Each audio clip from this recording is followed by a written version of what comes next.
What was your first experience like in the South Carolina rivalry? And what did that teach you about what it's actually like to play one of these games?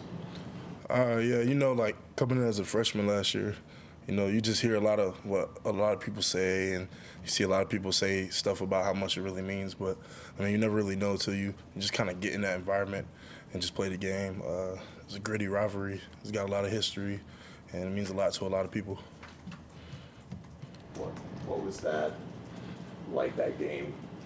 When you think back on it, I think you guys had one touchdown and it was on defense. Just kind of how much did it feel like there was so much riding on the defense and you guys making plays and all that? Like I said, just gritty. It was kind of just the theme of the game that we played last year. And, that's just kind of something that rivalry night we just kind of try to bring to the table every game, And so that just is kind of what we're trying to get to this year. I think Barrett was talking about, again, some of the stuff you guys gave up on the run last week. When you went back and looked at the film, what were the issues, and are you guys pretty confident that you can clean that up?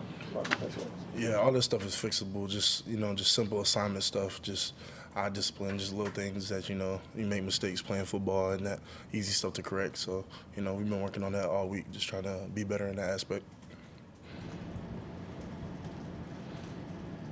So what's bigger, Thompson and Hoover, or Clemson and South Carolina? That's a tough one, but definitely, I'd say Clemson and South Carolina.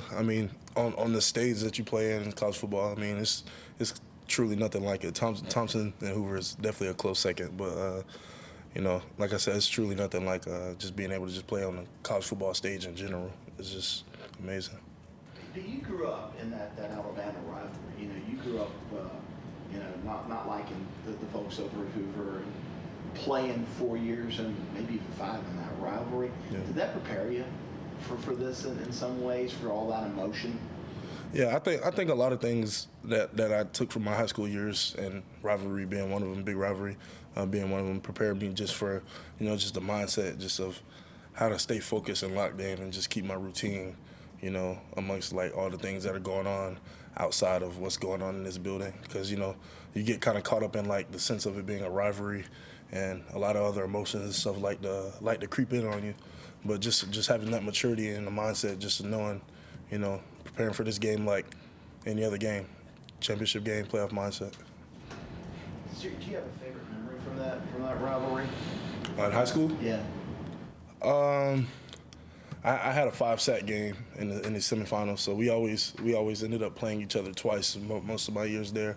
Once in the regular season, and in the semifinals, and right before the state championship game my junior year, I had 5 sacks in that game. So that was probably my biggest game ever. So do you have a favorite memory in this one so far, or do you feel like that's yet to come? Yeah, I got a lot of football to play. You know what I'm saying? Last year, just getting a win and just get my feet wet, just actually feeling what that whole rivalry was about was special and important to me. And so, just kind of flipping the page on the next year, it's definitely a lot more important. So talk about how things creep in. Just a lot on this game. Obviously, the CFP, you guys being right on the periphery there. How do you kind of tune everything out and not let it become bigger than just one game? It's what we've done all year. We know that people talk, that people have a lot of stuff to say. Honestly, it's people's jobs that they create for themselves. But at the end of the day, we're judged by how we do in our job. So that's what I'm going to put most of my focus on. Any questions for Peter virtually? Hey, Peter. This is Barrett Carter from the Greenville News. Just how have you seen yourself grow this season? I know you missed a couple time games this season with injuries, but how have you seen yourself personally grow on and off the field in your sophomore year? I think just being able to just handle that adversity, just being on and off the field a lot with maturity, and just kind of coming back and just kind of feeling myself not missing any beats, and being kind of that off the field leader when I can't play is somewhere where I've really grown. And in that, still being able to, exercise my versatility and stuff that I've been able to do throughout the season, even going through all that adversity, it's been a real light for me this season when I look at it from that perspective.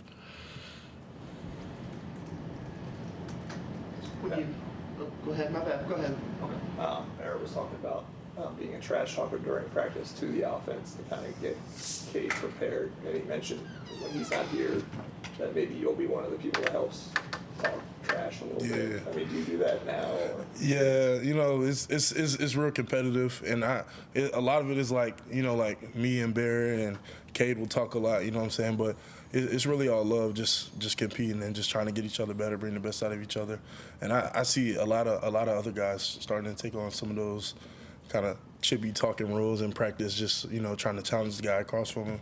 And you see guys getting better because of it, you know, every day, just getting challenged. And that's just kind of what we've built this season on, especially like our Mondays through Thursdays, Mondays through Fridays, is just like challenging the player across from you. Yeah, I think Barrett was saying, he'll tell Cade, like, he throws the ball out of bounds, like, who are you throwing that to and stuff like that, like, what types of things. Yeah, Barrett don't shut up there practice on the field, but it's good. We need it. It's great energy. Great energy. Say. It's a little bit of everything. Like, I just, you know, whatever comes to my head. Usually comes after like a good play, and the Cade will respond with a good play, so he'll always have something to say. And so it just usually kind of just goes back and forth like that. But it's all fun loving. Thanks, dude. You were tough. When you see LaNorris Sellers and how hard he is to bring down and kind of that escapability he has, does that kind of get the juices flowing a little bit, knowing that you're going against a guy that really, I mean, he competes hard. Yeah, 100%. You know, just going back to just how we were talking about just our relationship between me and Cade and how we practice. Competitiveness is just how we flow. And so I'm just excited to be able to play against a great ball player like LaNorris. And, I mean, he's put on tape that he's hard to bring down. And, you know, we just got to do our job and be able to cage him in the pocket and just keep him contained. We were talking to T.J. Parker last week, and he was talking about what he's going to cook for Thanksgiving and stuff. Are you planning to just have Thanksgiving with him?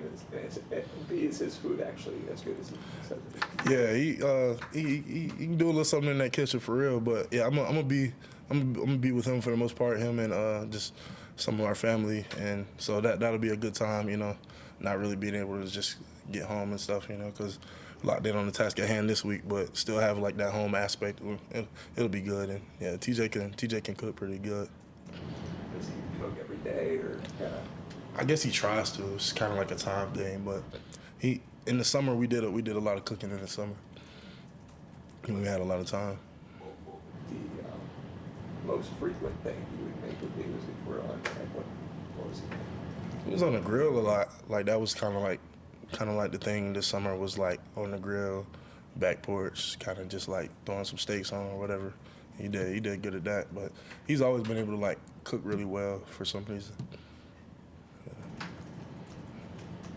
Anybody else for Peter? All right, Peter. Thank you, dude. Appreciate y'all. Appreciate you.